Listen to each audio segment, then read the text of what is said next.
Siz genelde dışarıda hep yürüdüğümüzde çok pis bir koku, lağım kokusu kokuyor Evet, diyordun evet. değil mi? Bu tofuyu kızartırken kokan koku. O yüzden bunun adı ne biliyor musun? Ne? Kokuşmuş tofu. O yüzden ben sana önce bunun adının kokuşmuş tofu olduğunu söylemedim. Çünkü ben Kandırıldım. daha 6 ay geçmeden kokuşmuş tofuyu deneyen ilk yabancı.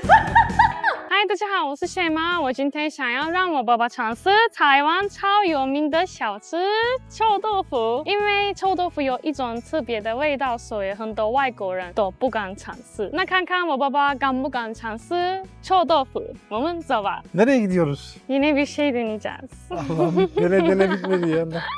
我们要点一个脆皮臭豆腐，然后一个清蒸臭豆腐，让我爸爸尝试。 Bu ekmek poğaça mı bunun aynı hali mi kurutulmuş hali mi? Ben ikisi de aynı gibi görüyorum. Birisi suda, bu da pişmiş. gibi. Kızartılmış tofu. Bu da tofu ama daha farklı şekilde pişirme tarzı. Dur bekle, ben sana göstereceğim nasıl yendiğini. Şimdi burada bunu alıyoruz. Bunu ortasına koyuyoruz. Ondan sonra bu şekilde alıyorsun.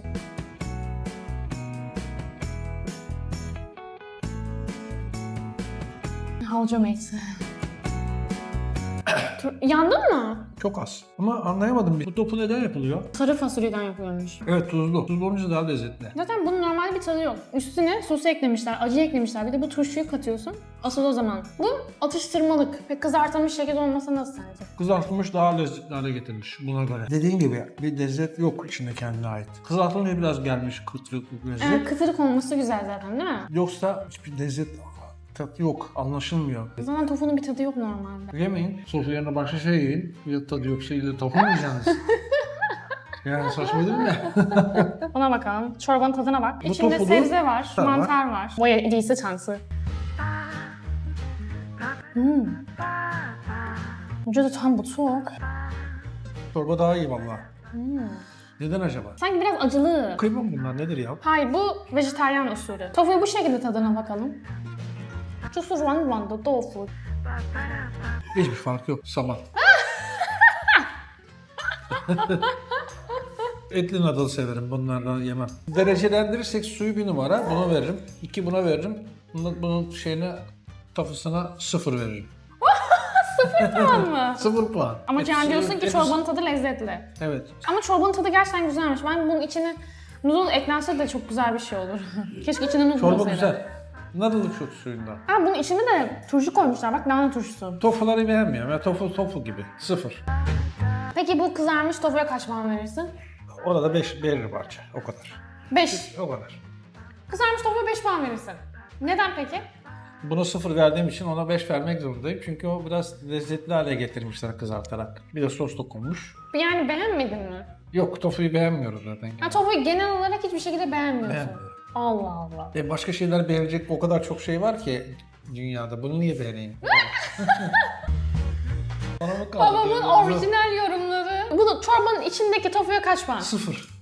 0 puan. Rekor mu oldu? Yani 0 puan veren genelde az görülmüştür. Buna 5 verdim. Bak bu da tofu ama. Demek ki pişirme tarzına göre değişiyor. Tabii. Ama 5'ten yukarı gene gitmez. 5,5 da mı olmaz? Olmaz. 5,1? Hiç olmaz. 5,0. Diyorsun ki doğruya doğru. Doğru. Beğendiğime 10 veririm, beğenmediğime 0 diyorsun. Verdiklerimi 10 verdiklerimi duydun. Valla ben bunun tadını, çorbasını çok beğendim. Çorba kötü demedim ben zaten. Bu çorbayı ben de ilk defa denedim. Ben bu çorbaya çorbasının tadına valla 8 veririm. Hatta içinde noodle olsa 9 veririm. Çünkü tam bir noodle çorbası. 7 yapar yani en fazla. Ama tofu olarak derecelendirirsek ben de tofuyu çok seven bir insan değilim. Ama ben kızarmış tofuyu buna seviyorum. Özellikle turşuyla ve acıyla. Evet, zaten tat gelmez ki. Bir koklar mısın şunu bir? Al kokla. Niye? Bir kokla. Sarımsaklı bir şey kokuyor. Özel bir kokusu yok. Sarımsak çok yoğun. Şimdi niye koklattım? Siz genelde dışarıda hep yürüdüğümüzde çok pis bir koku, lağım kokusu kokuyor Evet, diyordun evet. değil mi? Ay çok pis kokuyor burası, çabuk kaç. Midem bulandı.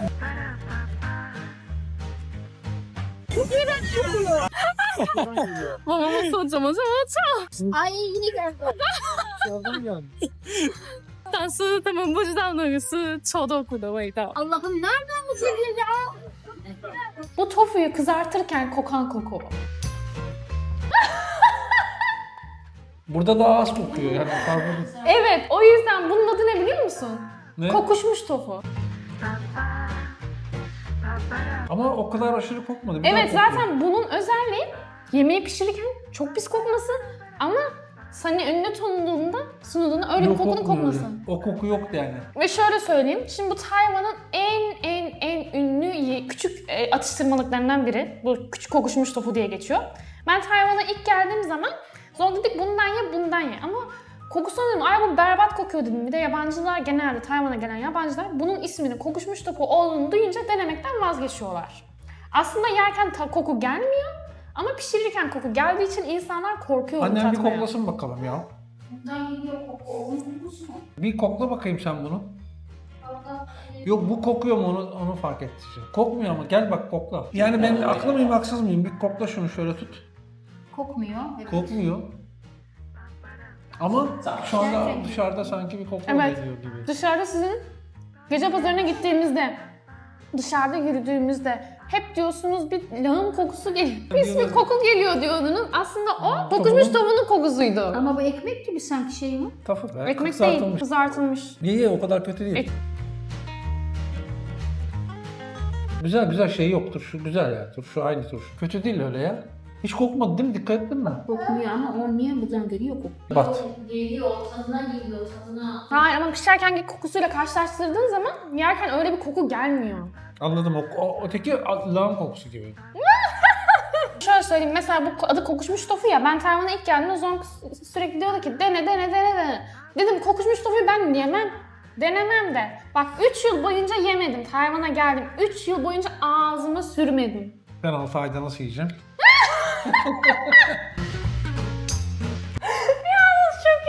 Çok iyiydi.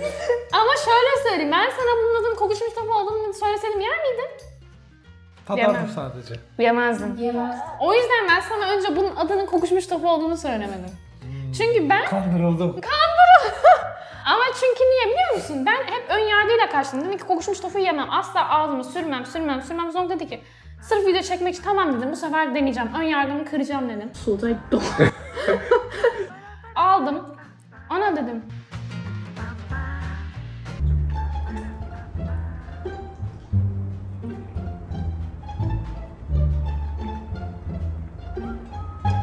Yani kafamda kurduğum kadar öyle bir şey değil. 我觉得比我想的好吃，闻起来很臭，吃起来我觉得好吃。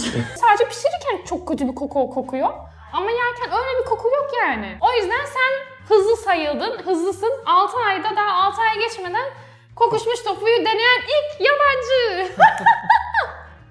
Normalde Tayvan'a gelen yabancıların çoğu bunu ağzına bile sürmeye cesaret edemiyor.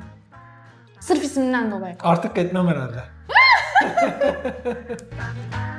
Hayır, bunu yediysen her şeyi denersin demek oluyor bu. Bundan daha kötülerini denemek Daha ister kötü yok misin? yani. Bundan yok ya, bu kötü bir şey sayılmaz ki. Şımarık. Sen cesaretli bir farklı yemekleri denemeye cesaret eden bir yabancısın.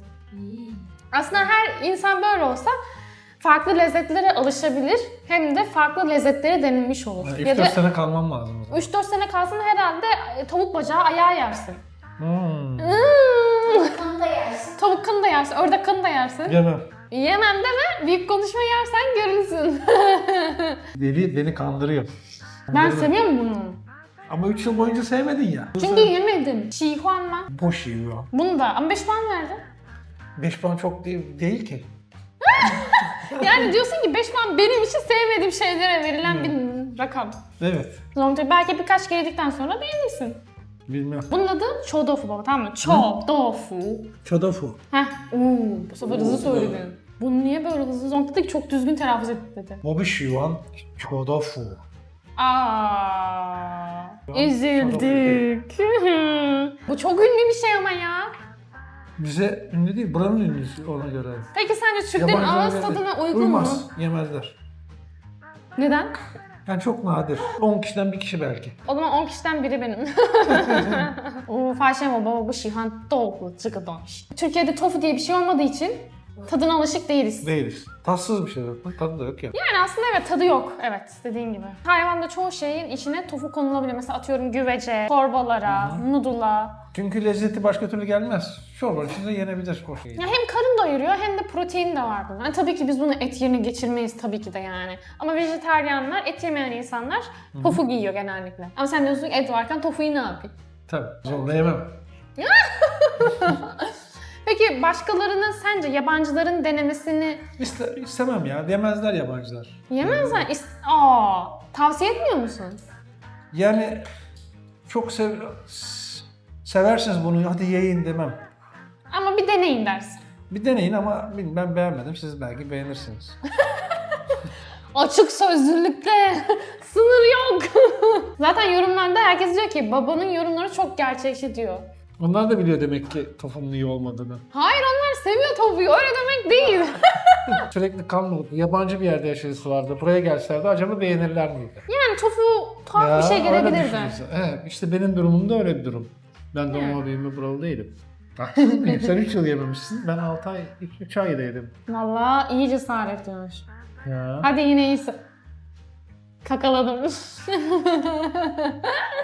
Tamam da bir şey kaybettim mi? Yok. Farklı bir lezzet tatmış oldum.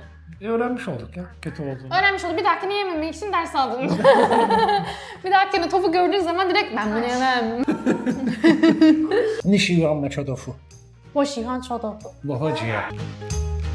一般外国人都没办法接受。 真的，çoğu kişi beğenmiyormuş. Normal. İlk yiyenler için normal ama belki burada ben 6 ay daha kalsam belki biraz daha yiyebilirim. Bence yemez. Mesela diyorum. Ama ben nereden biliyorsun, belki yer. Belki diyorum ama. Güzel belki pişiren olur, görürüm, incelerim. Bir de her yerin pişirme şeyi farklı. Kimisi daha lezzetli, kimisi daha kıtırık pişiriyor. Kimisi böyle daha küçük küçük şekilde pişiriyor. o küçük pişirse daha iyi olabilir belki. 我之前不是在一种街那边有尝试过臭豆腐，那边的比较小小块的，我觉得那样更好吃，因为外面的皮更脆脆的。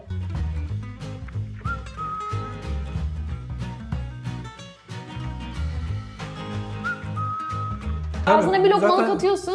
onu yerim bak, onu bir kere deneyebiliriz gene. Klasik şekli buymuş. 3 yıl değil 5 yıl olmuş ya, kusura bakma yani normal seni yeme. 所以我今天让我爸爸尝试台湾臭豆腐跟清蒸豆腐，他对豆腐的想法不太好，所以不管是炸的，不管是蒸的，他就选择不吃，他不会特别来吃臭豆腐。哎，有尝试过就好，下次会吃吗？不一定。不一定。那希望大家喜欢这个影片，请不要忘记按赞、订阅和分享，还有也可以在其他平台关注我。我们下个影片见，拜拜。